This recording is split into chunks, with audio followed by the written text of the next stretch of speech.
All right, welcome back, everybody. My name is Tim, and this is another live stream, and we have a special guest with us today, Jim Kinkade. All Jim, right. what? Hey, Jim, how you doing?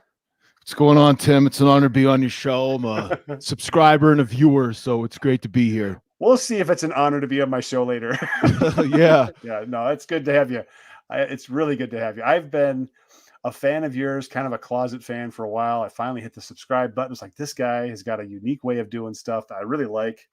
And so I'm thrilled to have you on here. I love talking with different people. I just got back from a watch meetup, which we could talk about a little bit later, but just talking to people about watches and other things that go along with that. You just start chatting. So it's good to have you here live. Yeah. Yeah.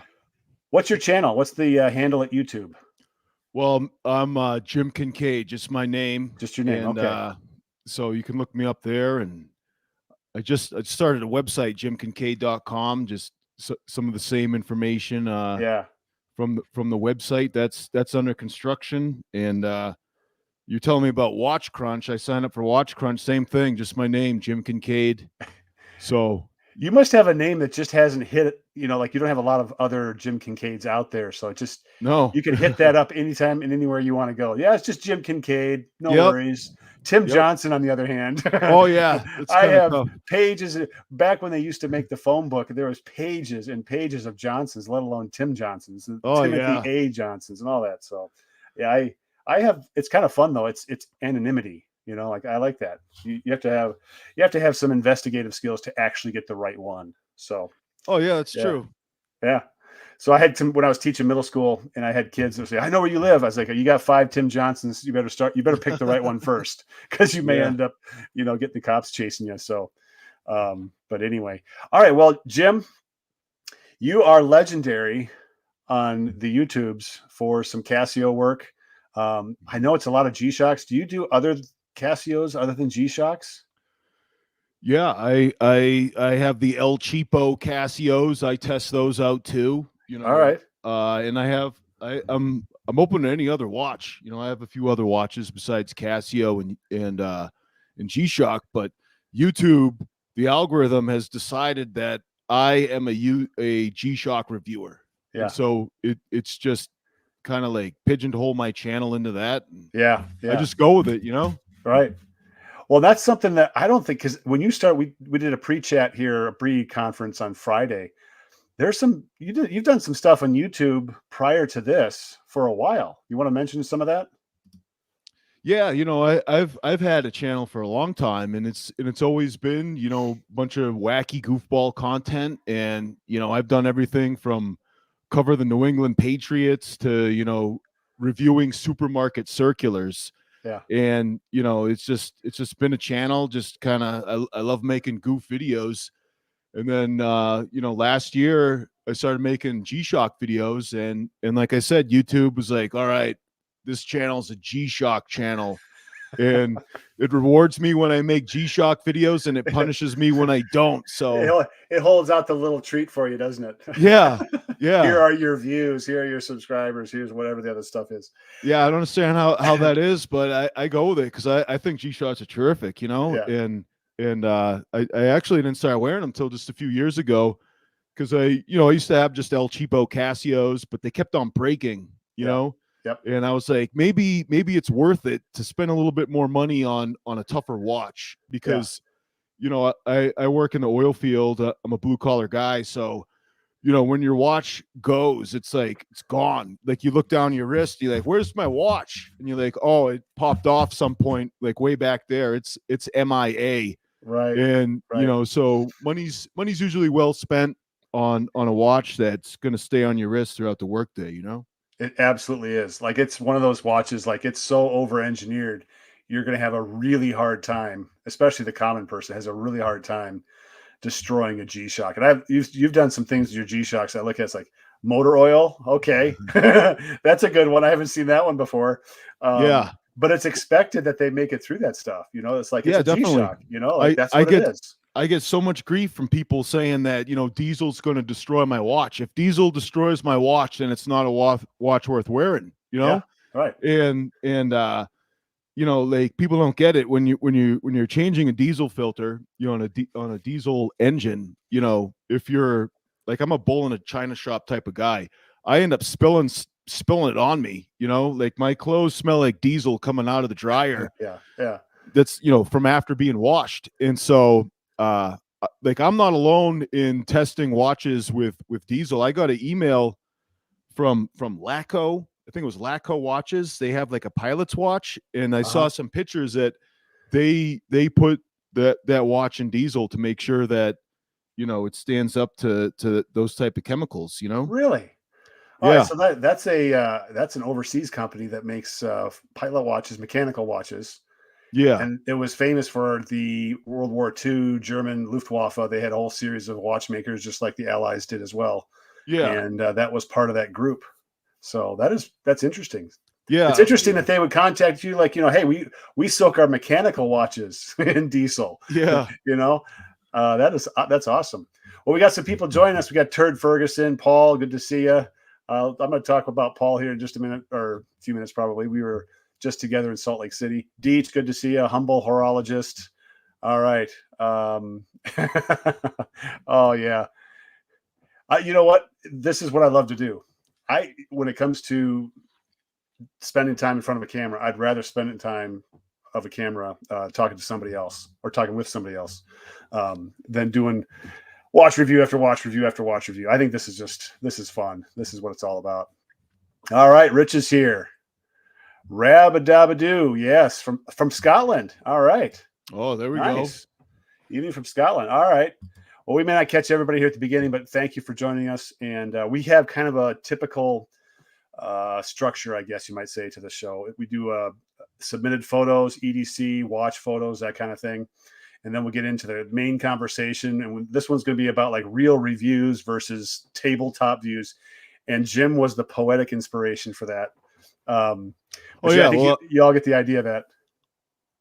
You know, that's one thing that I love about your channel, the Real Ideal Gear, is that you're someone who actually tests the watches and all your gear in real life. Yeah. You know, there's like the YouTube, there's a lot of guys out there that kind of have, you know, what I would think of as a tabletop review, you know, telling you the specs and the aesthetics on the tabletop. You know, who else is taking the watch out to where he's working and putting it through its paces, you know? That's what's good about Real Ideal Gear, and that's what I try and do on my channel too. Well, thank you for making that little pub there. Right? That's good. Appreciate it. Yeah, and this, vice versa, Jim. Like when I watched yours, is like this is a guy that I can relate with the way he does his reviews. Like this is not about the tabletop review. Like you take it out of the carton, you put it on your wrist, take some shots, put it on the table, take some shots, go out and do something with it. You know. And you definitely do something. And one of the signature things that you do, we'll talk about this. We're kind of going in reverse here. We got part two. We're talking too much about, but you do some things with watches that I absolutely love during the show. And your latest episode was awesome. It was awesome. It came out a couple of days ago. So, all right, I know, Jim, you tried to submit a photo. We just couldn't get that. I don't have the email. So if I get that to come through, I will put it up there. All right. But anybody else out there for the future episodes or live streams, you can just submit to realidealgear@gmail.com. Let's go to, there we are, slideshow. This is what I had for the past 3 days. Traveled down to Salt Lake City for a Watch Crunch watch meetup that Paul Whaley put together. Paul, we've done some live streams together. So, but I went down there just to see those guys and just be part of one, because I've been trying to put one together here in Western Montana and to no avail so far. But anyway, this is the stuff I was carrying. I had some other stuff, and I'll just kind of generally talk about that for personal protection, but not specifically. But obviously the keys. But to notice on the keys, there's a little shiny thing there that's kind of crossed across there. That's a cuff key. So yes, I do carry handcuffs with me. You know, and here in Montana, you can do a citizen's arrest just like a cop. You know, if someone violates a law, and this is for my personal application, it would be something very, very serious, like, you know, a massive assault or, you know, that on that level. We're not talking about, you know, arguments or disorderly conduct kind of stuff. But, but you can actually make an arrest and check in your local law enforcement or local laws for that kind of authority. But we can do that here in Montana. So I do carry handcuffs for that purpose. because it's all about controlling and making the situation safe for everybody. So that's what I have. The flashlight there, that black flashlight, that is a Well-Tool T1 Pro, and fantastic flashlight. A review's coming out on that soon. I've been using that one a lot, and I love the size of it. And I think this is probably one of the best tactical flashlights that you can also pocket carry, which is unusual. Okay. That's unusual, coming from my experience anyway. Tactical flashlights usually are, and this is one of the best ones I've come across, is the Nightcore EDC 35, which you can just see, the size of the flashlight is huge. That one is AA battery size with the head of the flashlight added onto it. So it's a Swiss Army knife next to it. So it's not too much bigger than that. Yeah, so you can keep that in your pants pocket then, right? Absolutely. Yeah. This one you can definitely have in your pants pockets, and it's not a problem at all with a couple other things. I've been trying to carry, so that Swiss Army knife, kind of between the knife and flashlight, I've been trying to carry that a lot. That's the Swiss Champ. And I don't hear a lot of people carrying it in their pocket. And as far as like channels go, and I've been doing that, and I think it's on the edge of pocket carry. I think it's on the edge, but I think it's doable. And what I like about it is, especially when I'm traveling, I have a mini tool set that comes with me for just minor things. We're not talking sockets or anything like that. Yeah. Or, 10 driver, bit drivers, that kind of thing, which they make one that's for that, the XXL. But it does quite a bit. So, and the magnifying lens, I don't know, Jim, about if you're in this category, but I have reading glasses, and that magnifying lens that's on that Swiss Champ is helpful. So for reading, catching up on things. So, but so the two Swiss Army knives above it. Okay. Everybody knows the black one there. That's the SD. That's really pretty common. That's like a Christmas type gift, stocking stuffer kind of thing. Yeah. With the toothpick. You got the tweezer, small knife, scissor, everybody loves the scissors on that. Oh, yeah. And then you got the nail file, right? Yeah. So the one above that, I got to tell you, man, I think the classic is out. Like really legitimately, I'm not going to use it ever again. It's the nail clip. So I think I've got it in my pocket still. But the nail clip, see if I've got, here it is right here. It has the same tool set. It's a little bit bigger than the SD, has the knife, has the nail file with the screwdriver tip on the end, has the scissors, throwing it around, has the scissors. Okay. But then it has a nail clipper, and I'm just thinking to myself, like, when I carried that small one around, you got the knife, you got the scissors, you got pretty much everything to kind of open letters and all that stuff. But I don't know about you, but every now and then I get a nail that's like frayed or torn or something, and I just want to get rid of it. You got an actual nail clipper. You got a fingernail clipper in here, right? Yeah. There it is. Yeah. If you're like, they're like, hey, there's a hotel pool. You're like, oh man, I got to trim my toenails before I go to the pool out here. That's true. But then you still got the toothpick and the tweezer. So it's thicker. It is definitely thicker. But I don't know. I find that small. If you're going to carry the SD or the classic one, the small one, I'd rather have the fingernail clipper added to it and just be done with it, Yeah, that's a great invention. They got Swiss Army knife toenail clipper. Wow. Yeah, and they work really well. I am neurotic about like a quality toenail clipper. Like, it doesn't catch on things when you're done. It's nice and smooth. It's a smooth clip. Oh yeah, yeah. I don't know. It's nothing worse than like having a ingrown toenail and like showing up to work having to walk around, and it's like every step is painful. Yeah. Oh, very true. So I'm not exactly sure if you're making fun of me or not yet, Jim. We haven't been around each other long enough yet. Yeah. So I'm going to take you at your word for now, but you may be subtly sticking. We're not going cheap on our toenail clippers here, gentlemen. We're paying up. It's not that expensive though. This actually, I'm getting all my boys one of these for travel, because I think for travel it's even better. Yeah. You get it all together. So definitely. All right. Real quick, Rovivon A8 or A5. I think that's the A5, and I'm second guessing myself. Great little flashlight. That's a Remet knife with a Damascus blade. I've been trying to pry bar. Have you ever tried a pry bar? Like a miniature pry bar? Well, I have the Leatherman, right, which has that one of the screwdrivers is like, it's not as robust of a pry bar as I see there, but I mean, like, this is the Leatherman Arc that this Yeah. can be used to pry. You know, that's Sure. prying is important to me. You Yeah. know, you don't want to pry with a knife, obviously. Right. Right. Yeah. So I'm trying it. I want to give it a fair shot. The only reason I'm carrying this is because it has that adjustable wrench at the end. I'm Mm-hmm. not all that interested in the pry bar function. I've never really thought I needed a pry bar. Mm-hmm. But that little adjustable wrench, when you get to something like you want something that really grips and then it grips on itself, you have that mechanical advantage of it working and tightening the more that you pull on that lever. Yes. That's what I love the most. That was the clincher for me. It's like, okay, I'll try that one. Yeah. So Oh that, yeah. yeah. Like So anyway, then you got Tabasco cap is like jammed shut. Like not with that. You're popping that Tabasco cap open, no problem. Probably breaking it too. absolutely, and you're Better gonna get finish it stuff all off. over. You have Tabasco sauce all over you. Yeah. Yeah, I have, you know, on my Leatherman it has a spot here where it Yeah. widens out on the Right. Okay. on the pliers. So it's kind of what I would do Yeah. if I had to, like, you know, move some type of bolt, or which happens a lot, you know, vocationally. You have like the small bolts, like say holding on a mud flap or whatever, you gotta kind of work off, you know. Yeah. Man, I just love the things that you're working on. Like you got to hold on to a mud flap. You don't get a lot of that on YouTube, especially around watch conversations. You know, like I'm doing this.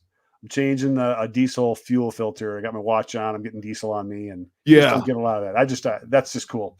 Last two things, and then I'll kind of wrap it up. I want to ask you what you got because the picture hasn't come. We just haven't been able to get the picture through. Tactile turn pen. I tried it. You know, everybody's talking about it. I don't know. It's a great ink pen that's on the inside. Mhm. Overall, I don't know. I guess if you like the bolt action pen, I guess that's probably the thing for you. That's a Mhm. brass, milled brass case for it. So, Yeah. and then I've got my tier two travel kit. I just leave that in the car. It just has an extra battery charger, cords for charging phone, a little Mhm. flashlight here and there. So it's just like, gets you through a jam in the middle of the day kind of a thing. So that's kind of the everyday carry Yeah. um, Well, for Tim, I me. got to tell you that this is an EDC of a guy who has a lot of taste. This is a great collection. It's like this is like Western, you know, like that Yeah. knife with Yeah. all of that metalworking. It's like that's a lot of style, and you get a lot of style points here. You know, the brass pen too. It's like Yeah. this is top notch gear. Every now and then I get a little stylistic. Yeah. Every now and then lightning hits me in a certain way. And actually I've had that happen where it's like, I have these watches. It's like, I'm gonna get a knife that kind of matches the watch. Like I'm gonna get a knife. So why not get a knife that matches it? Oh yeah. Oh Why yeah. not? That knife. I mean, that's good. Part of it's going to be sticking out of your pocket, right? You You know? carry it on your pocket. Yeah. Yeah, Yeah. so I mean, they that looks sharp with that wood there, and then if you Yeah. do pull out the knife, that looks fantastic. You know, Yeah. look good, and you know, like I said, it's a Western style, and it's fantastic. That's what I think. Yeah. So how about you, Paul or Paul, Jim, Jim, what do you carry when you're day to day? Like what's your everyday carry if you have? Well, we already talked about the Leatherman, right? The Leatherman Arc, and this one is the one you can pop open with one hand, right, Okay. to get to the pliers. I Right. I use the pliers a lot, and so it's always the case that when you need the pliers, your hand is holding something, your left hand. Yeah. So a lot of these multi tools, like the Surge, Leatherman Surge, and some of them really need two hands until you break it in. But the Leatherman Arc and the Leatherman Free P2, like Mm-hmm. you can pop it open with one hand, Yeah. right? Right. And I find that to be very useful. And so I love this Arc. And the advantage of the Arc is that it comes with a little bit sled, and so you have these extra bits, right? Yeah. Including the Torx. And it's like, I don't know what design engineers are thinking, but they add in like Torx to all these like different bolts. So it's no longer you can no longer get by with just your Phillips head, Right. right? Right. So you got to take this flat head out, you know, and there's Phillips head on the other side, and you Yeah. got to use your Torx. Because like even the headlights on the truck I drive, the headlights, you know, the chrome chrome cover to the headlights Right. Right. is held on by Torx bits. And so the Leatherman Arc is one that I kind of have to carry this one. I prefer the Leatherman P2. It's a little smoother, but it's the same idea. You can pop it open with one hand. Now, And what kind of steel is on that knife? Is that the one that has the high grade steel on it? well, Tim, I'm glad you asked. This is the Leatherman. Everyone complains that Leatherman, the knives are subpar. This is a Magna Cut blade. That's what I right? thought. Yeah. So Leatherman finally added Magna Cut steel to their knife, and so it's a good knife, right? But then everybody's complaining it's too expensive, and it's like, sorry to the poor folk, but this retails at $230. All right. Yeah. So you got to pick and choose what you complain about. All right.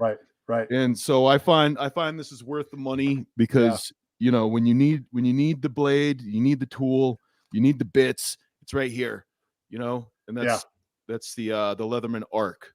Now, are you pocketing that multi-tool, or are you putting that in a little pouch? Yeah, I carry it in the sheath. The sheath is kind of a design flaw. They use, I think this is the sheath from the Surge, so it's too big. Okay. I'm gonna try and get one of the button grommet because you can see it doesn't really fit into man, yeah, that is too tall. Yeah, but it hasn't fallen out. I mean, I've been wearing it since I bought it. Yeah. And I roll around a lot in the dirt. You can see how dirty it gets. Yeah. And then but I do have another knife. I have the Tecto A3 Delta, and it's has the carbon fiber handle, right? Yeah. And you press the button, and it's an automatic. Yeah. And I really like this one because it was only like, I don't remember how much it cost. It was less than $200. It was like $180. And so I found tremendous value in that one. Yeah. And I just got an email from Tecto that they're adding that carbon fiber to some of their other knives. And I really like the carbon fiber handle because it's like it can slip in and out of your pocket pretty easily. It doesn't get caught up because there's no like lines or texture. Yeah. But it's not at all slippery. Yeah. I have some knives that are aluminum, like this SOG Twitch 3, and it can get kind of slippery, Yeah. Right. And so that's the knife. And then as far as the pen goes, my brother got this for me for Christmas. It is the Right in the Rain Metal Readiness pen. Okay. It cost $90. Right. Yep. But this is fantastic. I've not lost this since Christmas. Right? It's like a record. Yeah. You get a Sharpie. It's like, I'm going to lose it in about 2 days. Yeah. My brother spent $90 on this. I better not lose it. Yeah. But this is a great pen. Like in terms of writing, I mean, it has a special ink that like can write when it's wet. Yeah. So the writing is not like fantastic, but the durability of this like actual metal body is it's perfect for everyday carry. And the pocket clip is beastly. Like you can wear this in your pants pocket and it's not going to fall out. Now, do you find, so my pen, where's my pens right here? Do you find the bolt action on the pen to be a worthwhile deployment of the pen? I love how the people use deployment, like you're deploying the tip of the pen. But do you find the bolt action part to be useful, I guess?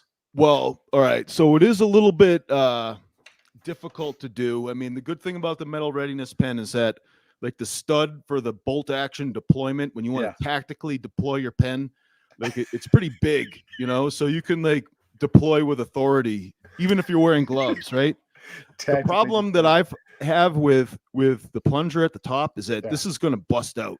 Yeah. This is like a problem if you're really rough, when you have your pen, if you're wearing it, like this Zebra pen, all of them, they end up busting out like the plunger from the top. And so there's no plunger on the top of this Metal Readiness pen. Right. And on the other side is a glass breaker. So you can hit something with the pen. And after you're done striking something with force, you can still use it as a pen. You can write, "I'm sorry, it was the wrong car." Yeah. Oops. I saved the wrong dog. Yeah.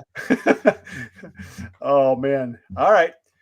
So cool EDC. And it's one of those things I've just kind of I've played around with, and it's like, yeah, I actually do carry some stuff in my pockets, some kind of a multi-tool, whether it's a Swiss Mhm. Army. I've gone away from kind of the bigger multi-tool into the Swiss Army. One of my favorites right now is the Ranger, which is the Huntsman with a couple more tools for those that are familiar with it. The Ranger to me might be the one that I pocket carry long term, except when I'm doing my lawn work. When I'm doing my lawn work, I'm Mhm. carrying a deluxe tinker. It's got a Phillips screwdriver. It's got all the screwdriver things on there, and it has a little mini pliers. Which the mini pliers on it. Where do I have that? I don't have that on my mess of a desk. But the mini pliers is interesting because I can get the pliers into a smaller space. Like I'm always trying to work up underneath the control handles Yeah. of the mower. I can barely get my hand in there, let alone a full size multi tool at the same time. So Yeah. having something that's a little bit more, literally more needle nose like slim is really helpful. So I don't know. It's like you can never have enough of the right tools at the right time. I don't know Mhm. about you, but that's just. I wish I had this tool. If I had this tool, I could get this done in 30 seconds, kind of thing. Mhm. But all right, sir. Well, one That's more our thing. EDC. Go ahead. The flashlight. The Oh flashlight. yeah, go ahead. I had been my shirt at work has chest pockets, so I usually have the chest pocket flashlight, but I don't think I have it here. I'm sorry. I was gonna say I have this like clip-on Mm-hmm. flashlight called the Lenleser W1R, and I really like that one because you can clip it to your lapel Mm-hmm. and you can articulate where it's pointing.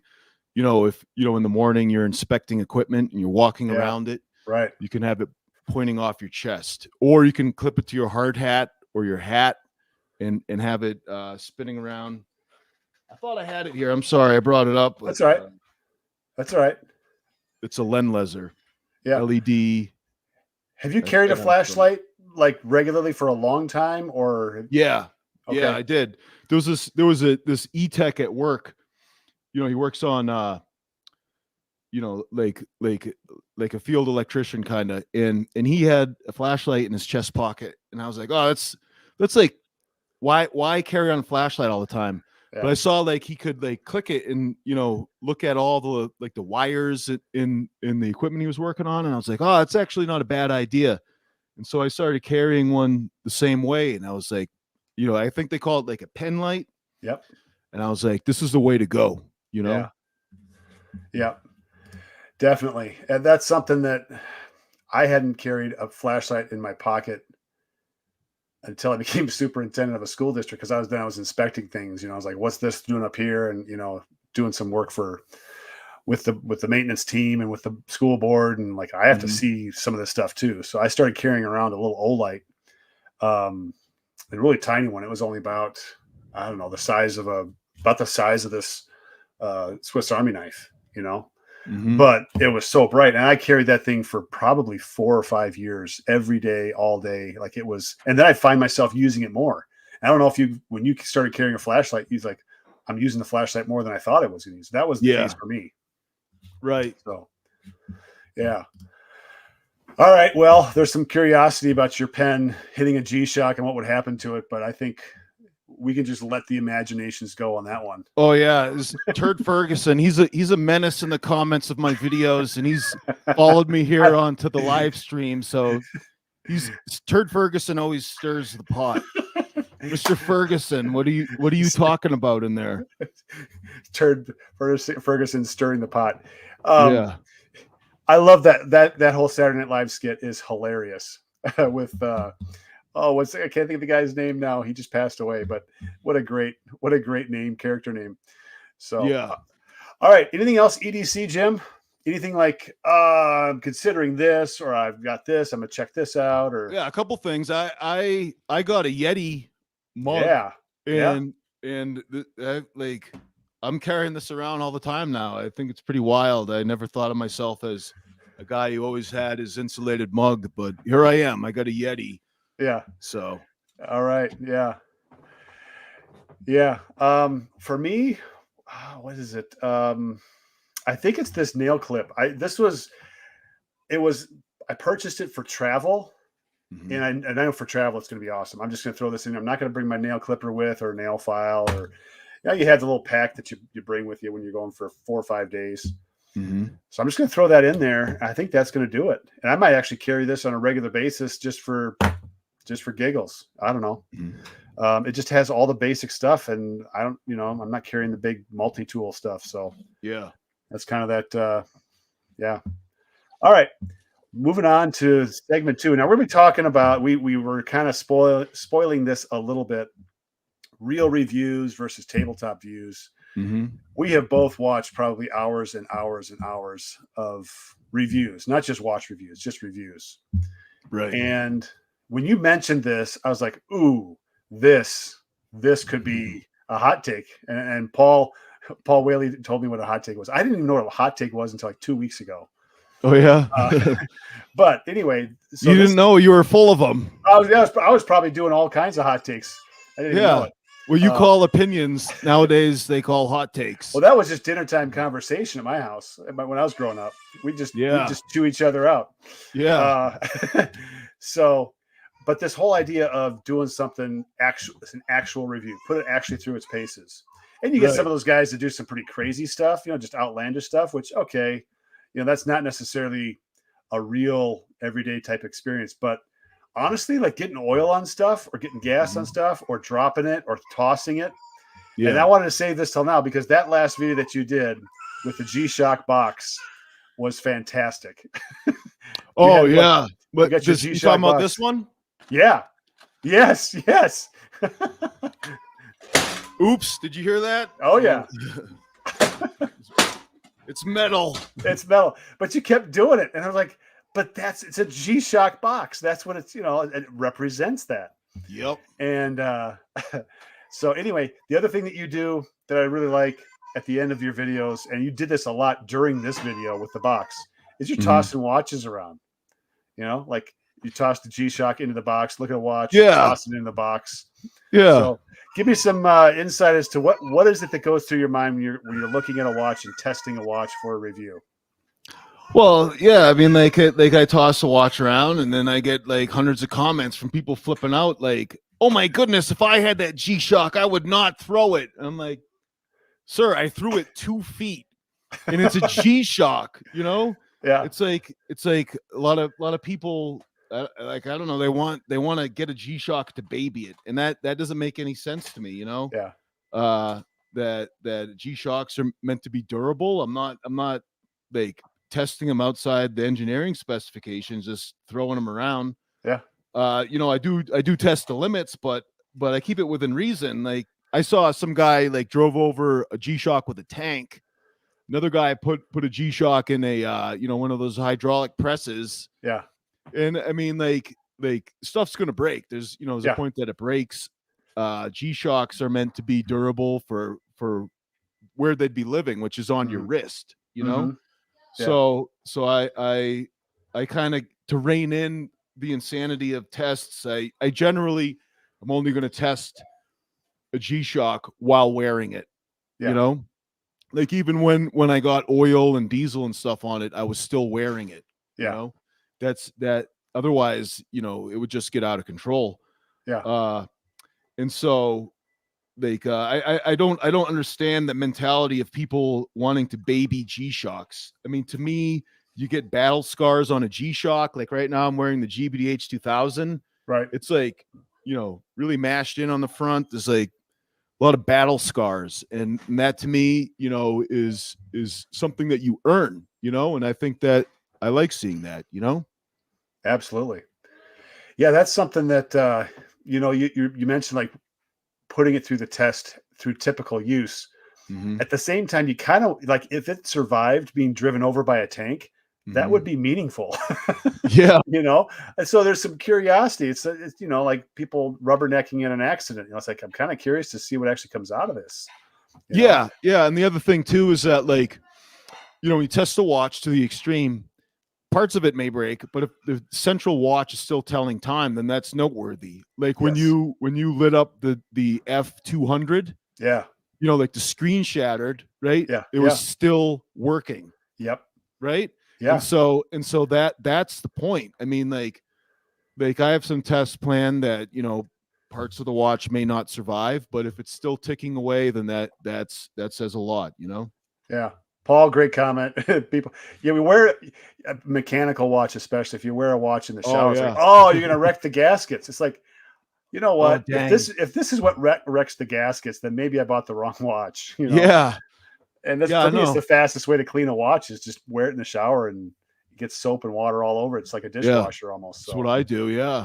And yeah, then like, some people are saying diesel's going to ruin the gaskets, and I don't see how that could be possible because diesel filters have gaskets, right, Is diesel gushing out of fuel filters? right. Doesn't make any sense. Well, a diesel has its own level of lubrication built into it. I mean, that's part Yeah. of a diesel engine relies on that Yeah. to run, Yeah, I am strengthening my gaskets with diesel. Like my Mudman, this is the one that took the most diesel dunks. It cleans Diesel cleans this watch. All right. Diesel dunks. You Yeah. should have a diesel dunk counter on your Yeah. videos on the side, like how many dunks you put into your watch, or just have a tally. Like this watch has been dunked 17 times. It's my Oh, all yeah. pro. It's my goat. That's right. Yeah, it's taken some dunks in the used motor oil, and to clean it, I dunk it in the diesel. Well, yeah, it's a good cleaner too. Yeah, it has a nice patina from diesel. I love it. I absolutely love it. So let's flip the tables now. You see reviews online without naming names. We don't need to name names. That's not the point. Mhm. The point is, the tabletop view piece. What are they missing out on? Like, Well, what do you see? What are they missing out on? first of all, the tabletop reviews is what we'll call them. They have their place. I watch them. A lot of them are they're good. Like I watch them all the way through, Mhm. where they talk about the specs of a watch and give Yep. their opinion of the aesthetics, right? But when you have a functional watch, you can't tell how it holds up until you use it. And that's Yeah. all functions of the watch, Yeah. something that you could never tell until you're out there using it. And so I mean, I think that's what you and I are doing with our channel is we're not like, at odds with the tabletop reviewers. We're just adding another component because guys who are watching YouTube for watch reviews are trying to like get as much information about the watch as they can. Yeah. Like this Mudman, there's a reviewer who has a video out says, do not buy the Mudman. And he's commenting a lot on the aesthetics. He says that the bumps here, he calls them futuristic barnacles. These Okay. these bumps protect the watch. Like the raised portion protect the screen, and the lowered portion allows all the filth to drain off from the screen so you can read it. All right? the diesel fuel. Yeah. Yeah, the diesel fuel, mud, used motor oil, whatever. Yeah. But I mean, there's a purpose, Mhm. and you don't really know that until you're out there wearing it. So my first impression of this watch, is like, doesn't like look that great. But Mhm. after wearing it and testing it, I'm like, this watch, and it's the Mudman GW 9500 by G-Shock. This Okay. watch is amazing. This is like an actual G-Shock where people talk about G-Shock surviving anything. This is one of them. And I love it. And I wouldn't have known that until I took it out, I wore it, and I tested it. Right. Absolutely. I'm 100% with you. Like I will watch all the different reviews out there for the specs to get the idea of like, would I be interested in wearing this watch? Mm-hmm. And but you don't get that other component of durability until you have it experience durability issues or durability opportunities. We'll call it that way. I'm a former educator, so your child is unique. Yeah. He's special. Special, right? Yeah. So I got that a lot. Really? Come on, Jim. Yeah. Well, that's true. So it's not just durability, it is also comfort. Sometimes you don't find out about the comfort until you've been wearing it for a long time. Like this is the GBDH 2000 and it's comfortable, but until I started working out in it, I didn't realize that like how sometimes you wear a watch and it gets all sweaty. Right. This one like is not bad at all. It's like the sweat is like kind of flushed away by all these little rivulets. right? So this Okay. is like a fantastic watch for working out, I think. Okay. And you can't know that sitting there at a table. You have to go out there in the gym or out there running or whatever to figure that out about the watch, you know? Yeah. Right. Yeah. I was thinking as you're talking about this, I came up with this is nothing special. It is just one mathematical calculation. So I came up with what I call the chunkiness ratio or the chunkiness proportion. Mm-hmm. And all it is you take the diameter divided by the height. Okay. Oh yeah. Yeah, your Okay. formula. I remember seeing that. Yeah. Yeah. So simple. But for people to decide what is chunky and what is not chunky, that's up to them to decide what the number is going to be. Okay. Right. So this is just the number. Like, what is your tolerance of what you think it? So there's this application of that number. So everybody's got the number, but Mm-hmm. what does that number mean to you? And so for me, I know it's like, the high to maybe mid threes, it starts to get pretty chunky for me. Yeah. And it's just one of those indicators in my mind, but I didn't know that until I sat down with a couple dozen watches. Like, I wonder what this calculation is, this ratio is. Yeah. And so that's one part. And the other part is, okay, so where's that line for me on this? Mm-hmm. So I think you gotta step into the fray a little bit to get past the specs, get past the design, even the functions. Like, you do quite a bit of functions, like a Casio. You can go through and just show how they work, that kind of thing. Right. But the usability of it, like, I took some out doing some pistol shooting. I was like, I wonder if I could use these watches for timing when I'm shooting. Mm. And my first thought is, no way. You got to have the digital, thing that you put on your pocket that hears the gunshot, and starts Mm-hmm. and stops on gunshots. That's the best way to do it. And I had a couple of watches. It's like, I'm going to draw, shoot, and put my gun away. Then I'm going to, hit stop on a Casio. Mm-hmm. If you do all of that the same way, it's still the same variable. You're still going to see improvement or not based off of the regularity of practice, right? Right. So I was starting to see, like, these actually could be useful for timing for shooting. And, it looks awkward, but when you think about the science part of it, it Mm-hmm. actually works if you are consistent with how you do that. So Yeah. that's the application side, like, Mm-hmm. you don't know some of this stuff from a tabletop review, from the specs, Yes. that kind of thing. Like, you just have to get out there and use them. Right. Yes. So, all I right. agree. Are we done with that topic? We finish? Well, I mean, What ticks you off? What ticks you off about tabletop reviews? well, I mean, like, to definitively say don't or do buy something based just on the tabletop, I think is disingenuous, because you're like, with a Casio watch, the engineers at G-Shock, they put a lot of thought into functionality, Yeah. and they may not put it in the product literature why something is the way it is. Mm-hmm. And you, like, a tabletop review, I mean, like I said, I enjoy them and I watch them, but you shouldn't be like, do or don't buy a product without having that experience, Yeah. because, like, like when I give an opinion on a watch based on experience, like I'll say this is a great watch, but I'll say why, Yeah. and I'll let the viewer make his mind up whether or not to buy it, Yeah. Yeah. So yeah, it has to be from experience about why you should or shouldn't buy it, not based on aesthetics or just sitting there, having just unboxed it. Right. Yeah. I think I'm in the same boat. It seems like it's a less evident way of talking about it. They don't have the evidence around some of the conclusions that they're making, or they're kind of stretching based off that tabletop review. They're stretching or implying some things Yeah. about it, which Yeah. you could kind of do that. With Casios, they're tough as nails. Like, that F200 test I did, my goal was to abuse it in a way that would be kind of on par with a G-Shock, Right. as far as just the impact. That was the whole thing, was about impact testing, basically. Yeah. It got so- impacted. It did at the end, that's for sure. Yeah. But I was shocked. I was really shocked. It's like, I had no idea this was going to be this way until you get to that point Mhm. of ricocheting debris into the watch, Mhm. and it shatters the crystal, and it's still running. It's like, and Yep. I had no idea how thick the crystal was. Did you know how thick the crystal was No. on a Casio? No. That is some thick, what was it? Acrylic crystal, mineral crystal, whatever they have on there. Yeah. Yeah. So I that's know. thick stuff. It So really is. yeah. So, all right, Jim, how much time do you think you got left? Well, you just saw my mother-in-law walk by, so I think that they're cooking up supper. We got a few more minutes. I mean, Okay.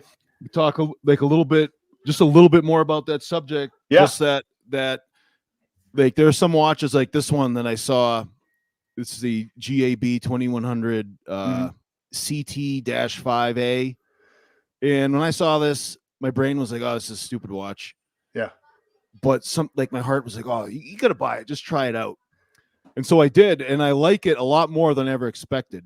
Yeah. So kind of like to expand upon what we're saying is that besides functionality and durability, sometimes when you get a watch and you wear it, like it surprises you. You actually like it. And that's the case with this watch. And it ended up getting on the G-Shock bestseller list after I started making videos about it. It got up to number 14.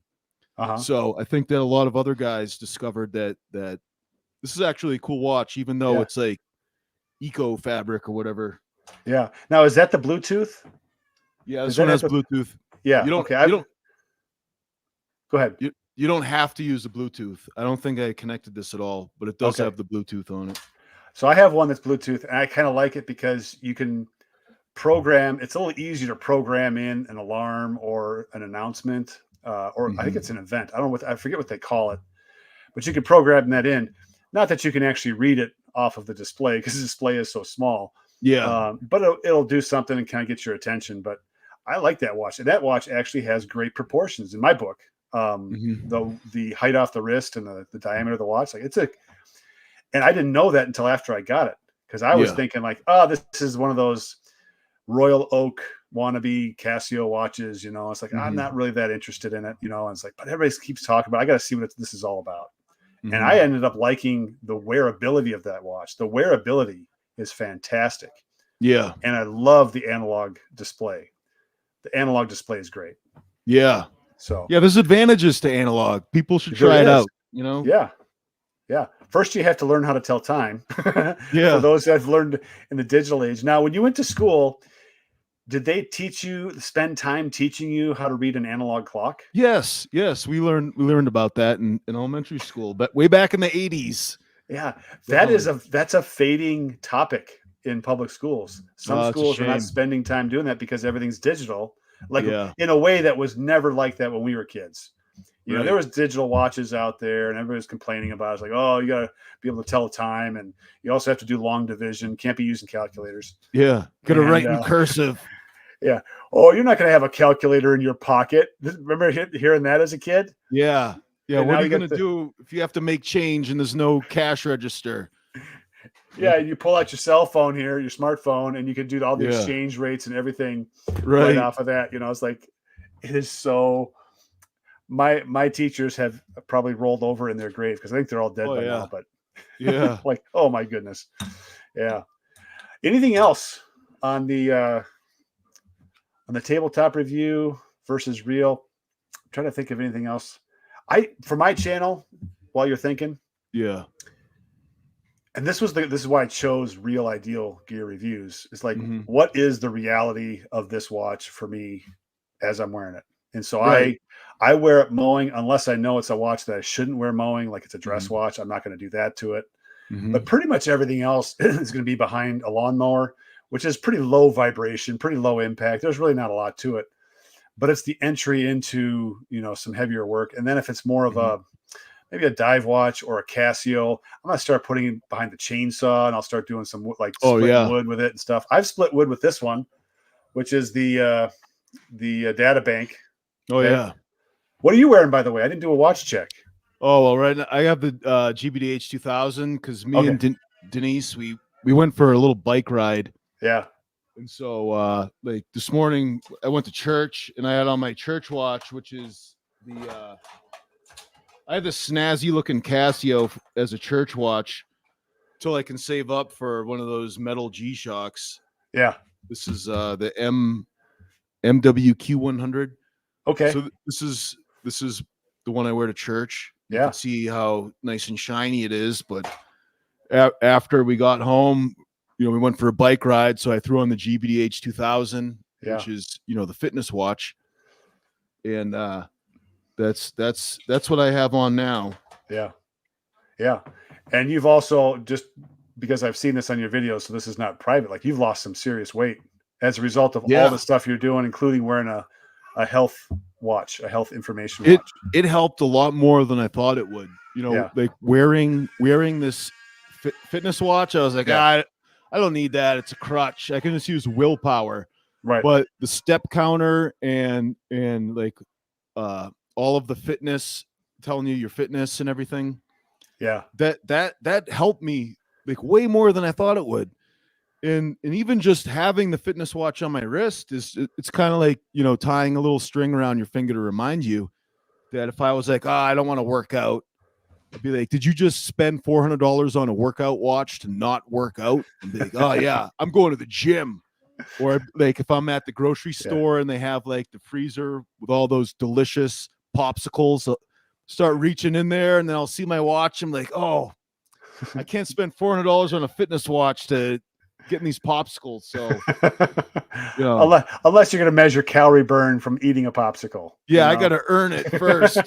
So, yeah, it did help out a lot. I was like 300 pounds, and I got this GBDH 2000, and someone joked around saying, "Oh, if you get another fitness watch, you can lose weight twice as fast." Well, I got the DWH 5600, so I did have two fitness watches. I got that one just to try it out. Yeah, I thought I'd hate it, but I actually liked that one all right. My wife wears that one now. Yeah, and I got the new Rangeman, which has all the fitness features. Yeah, but it wasn't as durable as I expected. So I'm just sticking with the GBDH 2000. I do have a Casio watch, like a El Cheapo Casio watch. It has the step counting. Mm-hmm. Mm-hmm. This is the new WSB 1000. Mm-hmm. So it's an inexpensive way to get into step counting. Right.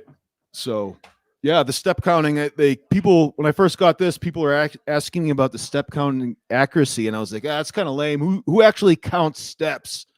Well, now I am a step counter. Isn't the goal, like, to me, it's like, it's just a measurement. It could be step counts. It could be heartbeat. I don't know.